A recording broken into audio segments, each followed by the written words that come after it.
Aujourd'hui, nous venons vous parler des vomissements. Notez que les vomissements, ce n'est pas une maladie. C'est plutôt un signe qui annonce ou qui accompagne une maladie. Par définition, les vomissements, c'est une expulsion soudaine du contenu de l'estomac par la bouche. Cela peut être énergique ou forcé. Parlant de sa chronicité, les vomissements peuvent être aigus. C'est lorsqu'il survient d'une manière soudaine et dure moins de 7 jours. Là, ce n'est pas du tout inquiétant. Il devient inquiétant, c'est lorsqu'il devient persistant et dure plus de 7 jours. Là, carrément, il faut penser à un problème de santé sous-jacent, très sévère, parce que c'est devenu chronique. Voilà, parlons maintenant des types de vomissements. Il en existe plusieurs, parmi lesquels nous citons les vomissements alimentaires, où les contenants, c'est les aliments non digérés. Là, on va penser à une malabsorption alimentaire ou une indigestion alimentaire. Deuxièmement, nous avons les vomissements bilieux, où le vomic est constitué du liquide vert ou jaune. Troisièmement, nous avons les vomissements aqueux, où le vomic en soi, c'est du liquide clair, comme de l'eau par exemple. Et quatrièmement, nous avons les vomissements fécaloïdes. Ne soyez pas étonnés parce que ce type de vomissement existe. Et quand vous voyez que dans les vomics, il y a de la matière fécale, n'hésitez pas d'aller voir un médecin, n'hésitez pas de consulter un hôpital de proximité. Là, on va parler d'un vomissement fécaloïde. C'est de la matière fécale qui est dans les vomics. C'est un problème d'occlusion intestinale et autres. Et pour finir, nous avons les vomissements hémorragiques, ou sémiologiquement parlant, on appelle ça l'hématémèse. Ici, c'est lorsque dans les vomics, il y a du sang mélangé aux aliments non digérés, ou soit il y a du sang carrément, ou soit c'est lorsqu'il y a du sang mélangé à des liquides, peu importe les liquides, mais qui est du sang dedans. C'est ce qu'on appelle l'hématémèse ou vomissement hémorragique.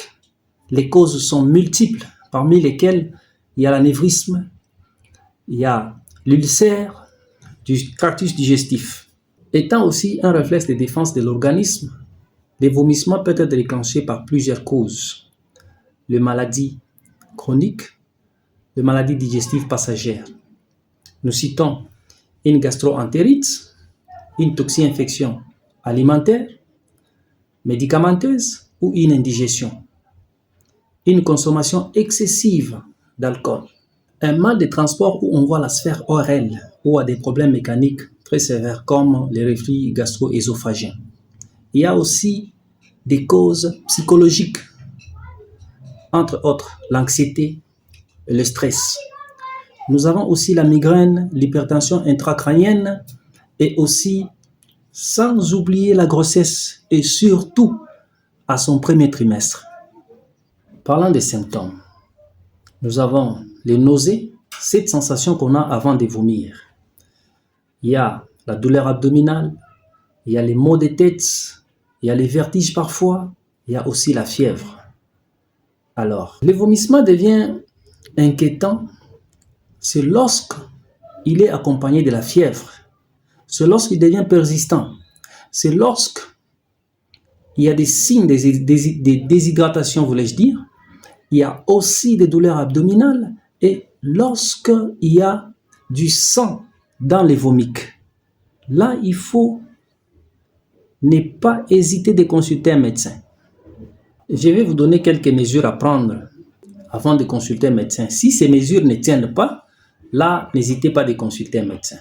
Avant tout, aimez notre vidéo, partagez-la, enregistrez-la, mettez-la en favori de sorte que vous ne manquez pas prochainement meilleure que celle-ci. Voilà. Allongez-vous et essayez de respirer profondément pour faire passer cette envie de vomir. Buvez à petites gorgées pour ne pas relancer les vomissements. Et troisièmement, attendez un peu avant de manger si vous venez à peine de vomir car cela pourrait vous redonner encore les nausées. Quel aliment manger après les vomissements? Voilà. Évitez de manger pour laisser l'estomac au repos. En revanche, si vous vous ressaisissez, vous devez carrément penser à boire régulièrement des petites gorgées d'eau ou des boissons contenant des électrolytes, voire aussi la tisane, surtout la tisane à base de gingembre, c'est très important, et aussi la soupe. Tout ceci, c'est pour récompenser la perte en électrolytes. Lorsque vous allez reprendre votre alimentation adaptée, surtout privilégiez les féculents, la carotte, la viande maigre. Alors, évitez tous les aliments gras, épicés et les fibres qui favorisent les transits. Si vous constatez que les vomissements restent toujours persistants, n'hésitez pas à consulter un médecin afin que celui-ci fasse des examens nécessaires. Parce que c'est avec ces examens paracliniques qu'il va découvrir la cause et aussi instaurer un traitement en conséquent. Voilà. C'était Café Crème officiel.